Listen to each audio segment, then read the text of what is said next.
देखिए, पैसा तो बहुत लोग कमा लेते हैं और पैसा अक्सर लोग कमा लेते हैं, लेकिन संचय कोई कोई लोग कर पाते हैं। कहा गया है कि आप चाहे जितना कमा लो, लेकिन अगर आप संचय नहीं कर पाते हैं तो आपका परिश्रम और आपकी मेहनत व्यर्थ है। क्योंकि शास्त्रों में और नीति में कहा गया है कि आपदार्थे धनम रक्षेत, आपत्ति काल में आपकी रक्षा हो, इसके लिए आप धन की रक्षा करें।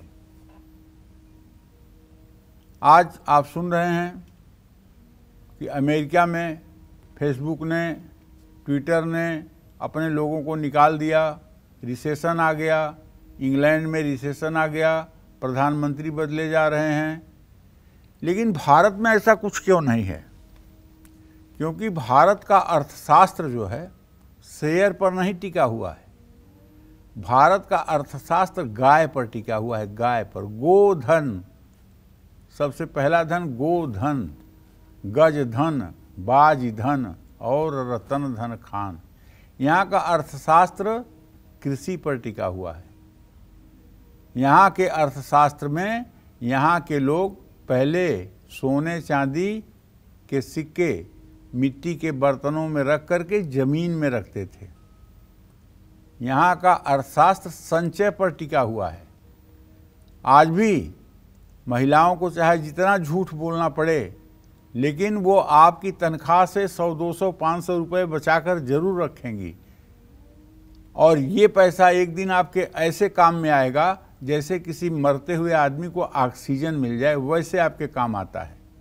ये महिलाएं झूठ जरूर बोलती हैं, लेकिन अपने स्वार्थ के लिए नहीं, आपके सम्मान के लिए। और इस विषय पर कभी टोका टाकी भी नहीं करना चाहिए। घर में पैसा नहीं रुकता है, इसका मतलब कि आप दिखावे के शौकीन हैं। आपके घर में अगर धन नहीं रुकता है और आमदनी के साथ साथ खर्च भी है, तो माँ लक्ष्मी का घर में स्थायी वास नहीं है, तो आपको स्थिर लक्ष्मी की उपासना करनी चाहिए। देखिए, पूजा करना अपनी जगह पर है, लेकिन अपनी आदत के बारे में भी सोचिए कि कहीं आप दिखावा करके तो नहीं बर्बाद हो रहे हैं।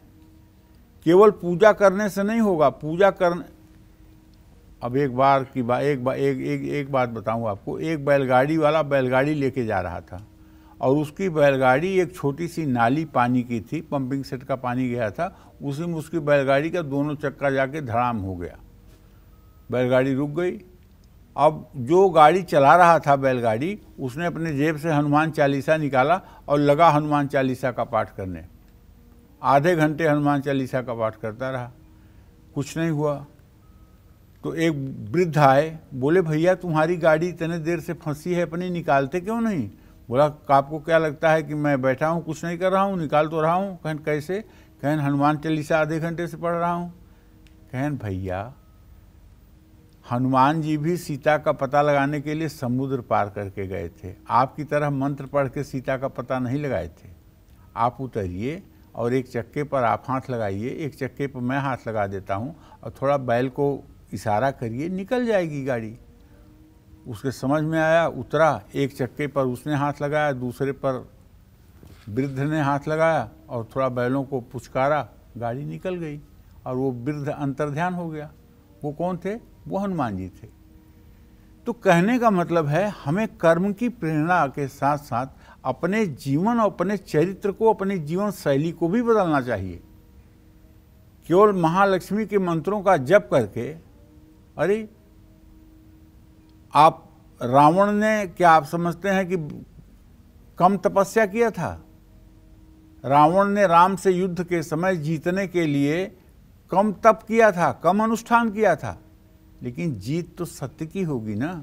तो आप भी अपने चरित्र को, अपने सोच को, अपने चिंतन को, अपने जीवन को सतोगुणी बनाइए, अनुकूल बनाइए। माँ लक्ष्मी तो चंचला है ही हैं, और माँ लक्ष्मी चंचला हैं, लेकिन जब आप अपने अंदर परिवर्तन लाएंगे और महालक्ष्मी की उपासना करेंगे तो मैं दावे के साथ कह सकता हूं कि दिन दूना रात चौगुना आपके ऐश्वर्य में वृद्धि होगी। इसमें कोई दो राय नहीं है।